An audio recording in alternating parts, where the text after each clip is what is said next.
Hi mga kasimple! Welcome to my channel for today's vlog. Ito po, magluluto po tayo ng alternative pansit malabon.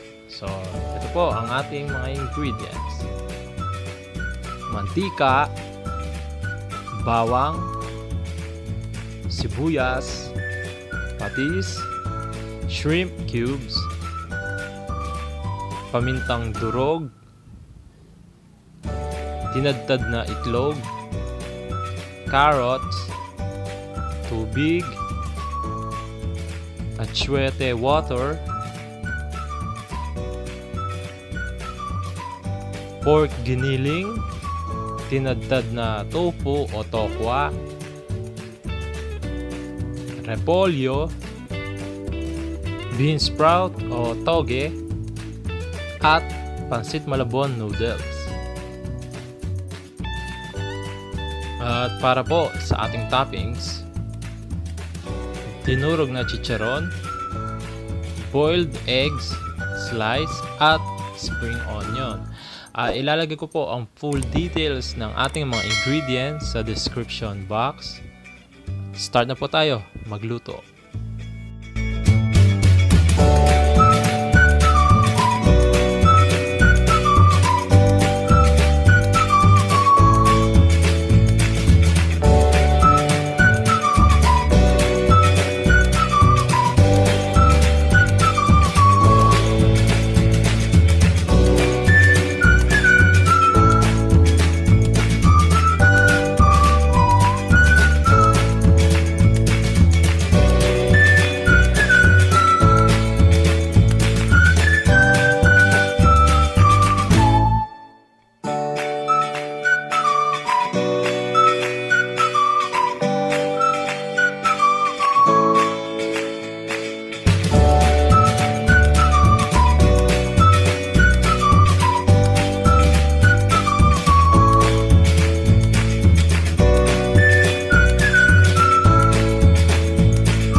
po mga kasimple ang ating alternative pansit malabon. Ayan.